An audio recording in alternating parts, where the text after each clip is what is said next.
I want to talk to you for just a few minutes about what we've been doing here, about worship, about how much your worship is worth, what your worship is worth.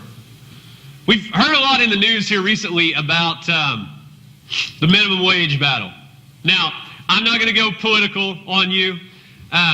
You are entitled to your opinion on whether the minimum wage should stay the same or whether it should be raised. You've got that right. You've got the right to agree with me and be right or disagree with me and be wrong, whichever you want to do. It doesn't matter. But you've got that right to believe whatever you want to believe about it. But there is a battle going on in our government and in society about whether or not the minimum wage should be raised. Whether or not a McDonald's worker, they seem to focus on that for some reason, is worth the $7-something an hour that they get, or if they should have $10 or $15 an hour to make the Big Mac. I'm not going to go into all the details on that. You can figure it out for yourself. But there's an argument or a discussion about how much a worker is worth. How much is it worth to have that worker? And is it, even more so, how much is it than how much it's worth is, do they just deserve more? Even if they're not worth more, do they just deserve to have more? You hear the argument, well, they can't live on a minimum wage salary. And so they deserve more. They deserve more than maybe even they're working for. And so that's raging on in the news. And if you're a news junkie like me, then you hear it every day. If you try to ignore the news like a lot of you do, then you probably haven't heard a whole lot about it. But it is out there. And as I was thinking about that, I was thinking, you know, if someone paid us to do what we just did this morning, if someone paid us to worship, that's what we were paid for. If someone just paid us to worship, what would your worship be worth this morning? What you just did this morning for the first 30 minutes of this service, what would that be worth if somebody was to somehow put a monetary value on that? Would it be much? Would it be little? Would you be a minimum wage worshiper? Or would you be an executive? Where would you fall into that if somebody paid you for what you did this morning? What would your worship be worth? Think about it. Did you give it your all? Was it everything that you had in you? Did you give him 110% this morning? Now let me stop right here and say, I am not accusing anyone. And I know that I have come in this place before and not given 110%. I have gone throughout my week and not given 110% to God. So this is not accusational, but I just want us to kind of look inward this morning. One reason being is because this is Memorial Day weekend. And so if you're here on Memorial Day weekend, chances are you're either scared of the rain or you're just, this is your deal. This is what you do. You are sold out and you are looking just to get a deeper relationship with Christ. And so I want to help you with that this morning. So if someone were to pay you to worship, what would you be worth? Did you give it your all this morning? Were you on time? I'm not going to stay there very long, but were you easily distracted? Was it easy for you to just get your mind on other things? Did you get on Facebook and float around for a while? You know, this is all things that people accuse people of in the workforce. Or did you go above and beyond? Were you giving everything that you had? And just even more than we can even ask of you, you just worshiped in abandon. If someone wanted to see how to really worship, if they wanted to learn how to worship, could they watch you? Yeah, there's a lot of people, I look around and there's a lot of people in here I know that train people at their jobs. And if you were to be training somebody to worship, could they watch you and would they learn how to truly worship God? Because that's kind of what we're doing here corporately when we worship together. We're lifting up God, but we're helping those that don't even know how to worship. They learn how to do that by watching us. So could somebody learn to worship by watching you? I want you to think about all those things as we go through the rest of this message this morning. What would your worship be worth? We're going to look in John chapter 12, verses 1 through 8. This scene takes place in the house of Lazarus. Now, Lazarus may sound familiar to you because that's the dude that Jesus rose from the dead. That's the one that Jesus stepped in front of the tomb and, in the movie voice said, "Lazarus, come forth." And Lazarus stood up and walked out of the grave. That is this Lazarus. And this has already taken place. And so Jesus is in Lazarus' house with his sisters, Martha and Mary. That's where we pick this up. 6 days before the Passover celebration began, Jesus arrived in Bethany, the home of Lazarus, the man he had raised from the dead. And a dinner was prepared in Jesus' honor. Martha served, and Lazarus was among those who ate with him. And here's the part we're going to focus in on. Then Mary took a 12-ounce jar of expensive perfume made from essence of nard, and she anointed Jesus' feet with it. And wiping his feet with her hair, the house was filled with the fragrance. I want you to picture that for a minute. Before we go any further, I want you to kind of get in your mind a picture of what's taking place. All of these people are sitting down, lounged around this table. They're in the house of Lazarus, the man who had been raised from the dead. The disciples are there. There are other people there. And this dinner is being prepared by Martha, who is serving up all the food. And Mary goes over to Jesus, and she takes this expensive perfume. She pours it on the feet of Jesus. She lets down her hair.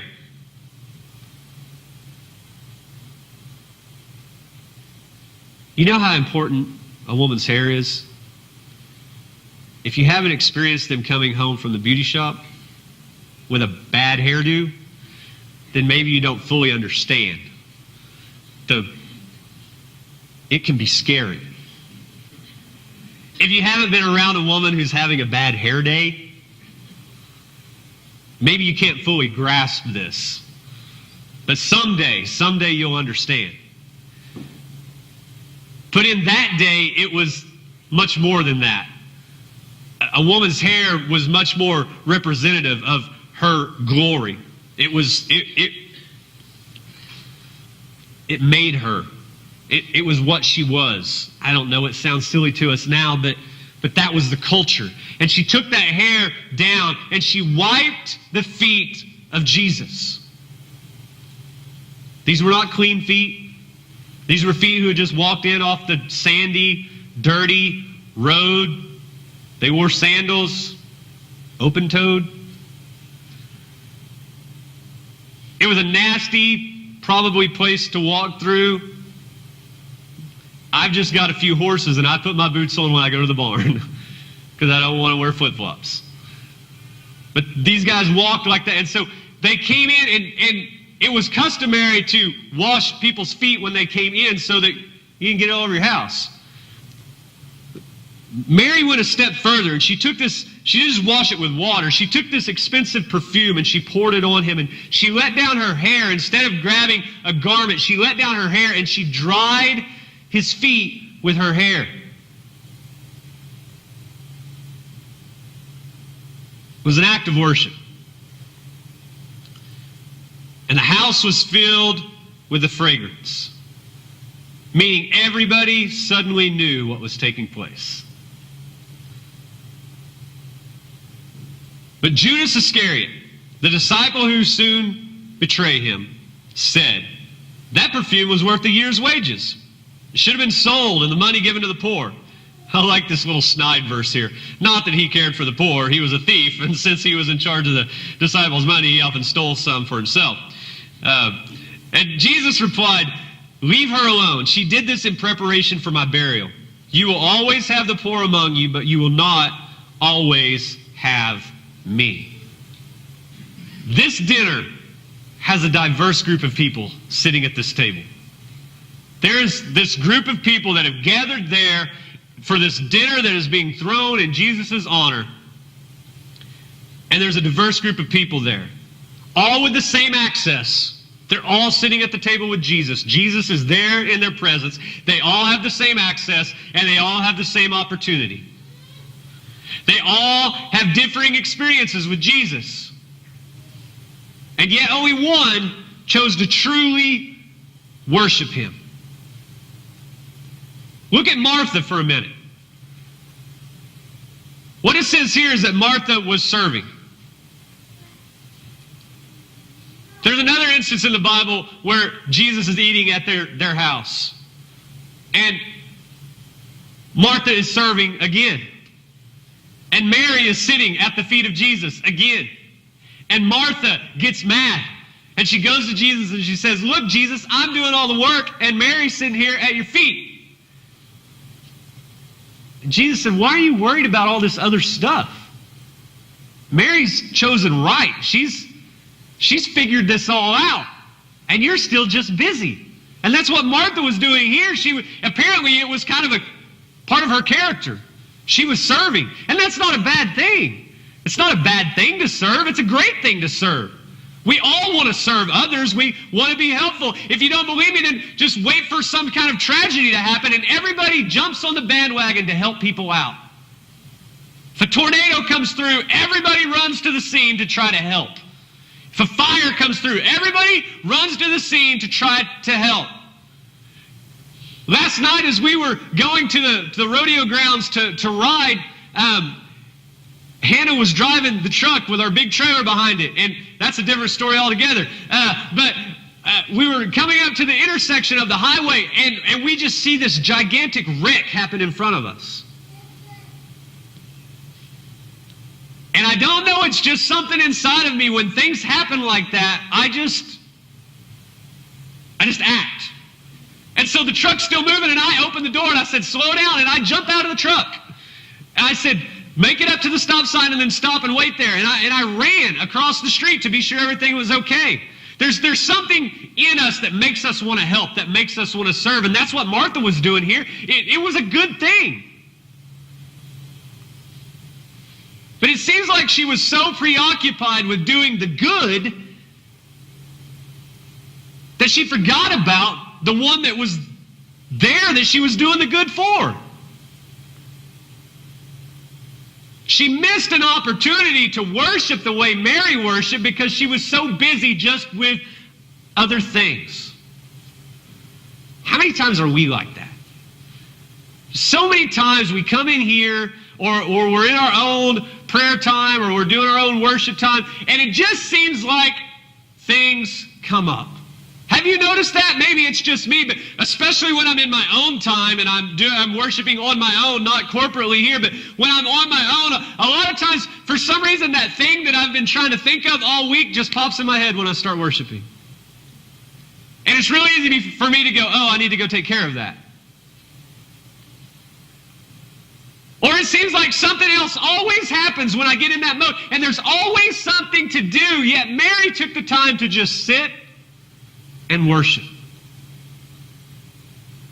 She was one of the other ladies there. It would have been her cultural responsibility to be doing what Martha was doing. But she threw that out the window because there was something far greater in front of her. Martha was doing good, but the good was distracting her. Lazarus was at that table. Think about this. Lazarus had been dead. And Jesus called him out of the grave. Not off the operating table. Not out of a hospital. He was buried in a tomb. Rock had been rolled in front of it. He was wrapped up like a mummy. He'd been anointed with oils and all this other stuff to try to keep him from stinking. And he was in the grave. And Jesus called him to life. That's somebody who's experienced the power of God right there. I mean, I've experienced his power, but Lazarus had really experienced Jesus, and he was at this same table. He had experienced the miracle of all miracles in his life, and he was sitting at this same table. He'd opened his home for the dinner. It was Lazarus' house. But somehow he missed that opportunity. There had been so much good done for him, but he still missed that opportunity. And we come in here the same way. We come in here and we've had so much that God has done for us. We could go around the room right now and people could begin to talk about the wonderful things that God has done for them. But yet sometimes, not every time, but sometimes, we miss those opportunities to truly worship. The disciples were there too. The disciples were there around that same table. They had seen all the miracles that Jesus had done. They had seen Jesus when nobody else had seen Jesus. They were with him all the time. Their relationship with Christ was good. You couldn't fault their relationship with Christ. They spent all of their time with him.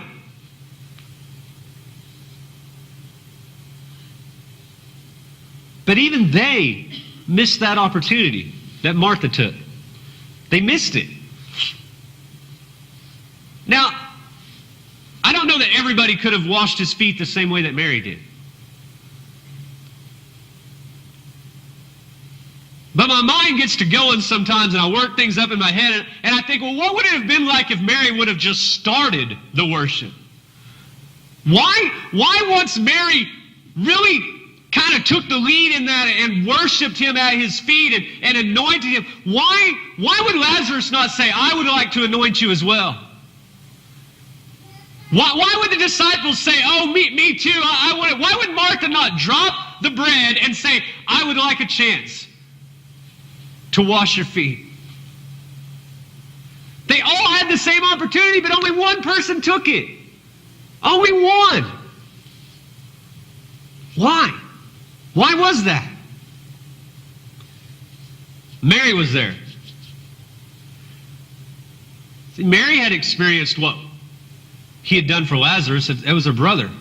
She had experienced what Jesus could do.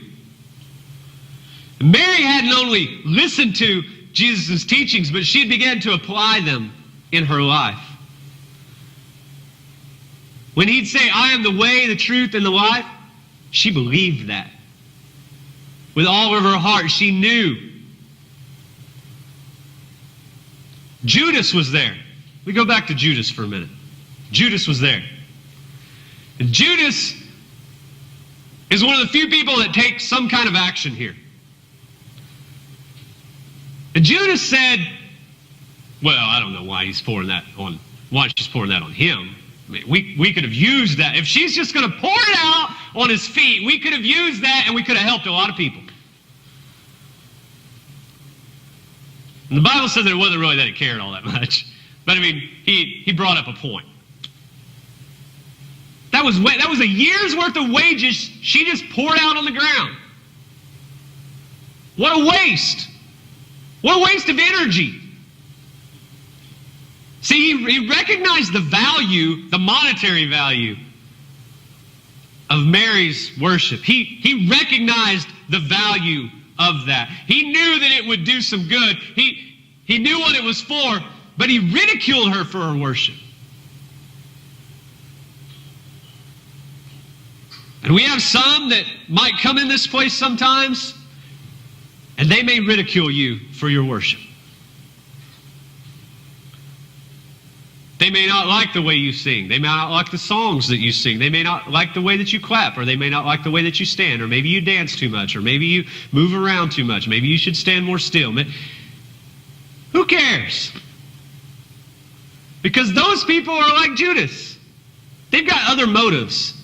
It's not really about worship with them. It's about something else entirely. Mary had experienced what Jesus could do. Mary had applied the teachings to her life, and she had no concern for what others thought. Think about that. You have a teacher, a rabbi, in the room. According to customs and law, she shouldn't even be speaking. She really should just be serving like Martha's serving. But she decides to serve, but to serve in a different manner. And she goes straight to the rabbi, or straight to the teacher, and begins to anoint him. She didn't care what anybody else thought. She didn't care what the culture said. She didn't care what was popular, what was not popular, what was cool, what was uncool. She worshiped because that's what she knew she needed to do. She was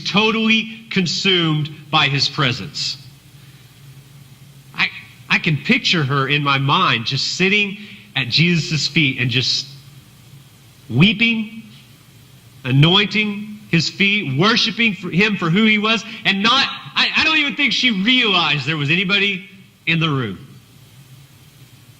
Have you ever worshiped like that? Have you ever got into the state of mind where you just forgot everybody else was in the room? Where you just looked Jesus in the face and wept and cried because of the awesome things that he's done and the awesome things that he will do in your life? Have you ever taken a moment to just look at him and to worship him and to block out everything else? If not, you're missing the opportunity. You're missing the opportunity. We'll have the guys come up again real quick. I don't want you to miss your opportunity today. Mary was totally consumed by his presence. And her worship was costly. Listen, her worship cost her something. This wasn't some jar of perfume she picked up as a sample, or this wasn't some jar of perfume that somebody had thrown out. This was expensive stuff. It was a sacrifice.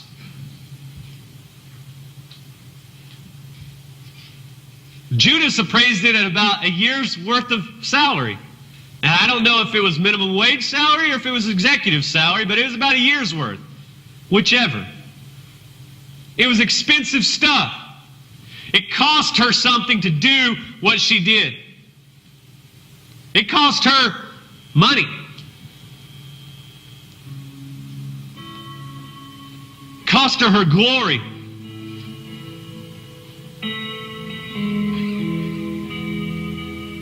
The sad thing is, it really doesn't cost us all that much.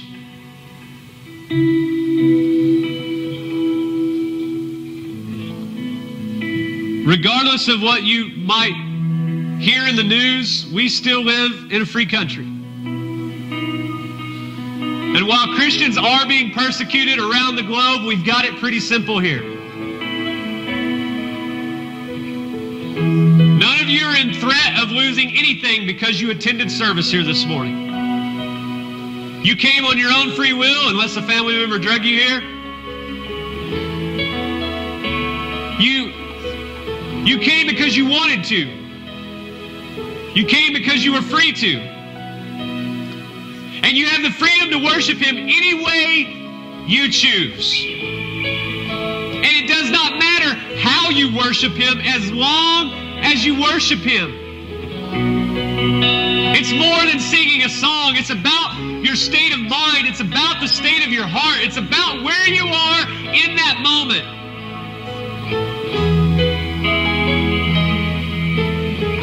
The song is just a catalyst to help you along.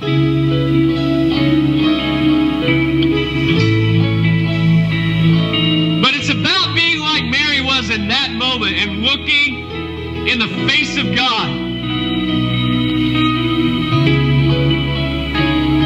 saying, I am nothing, but you are everything. I have no glory, you have it all. I am only what I am because of you. And I will only be what I need to be because of you. That's worship.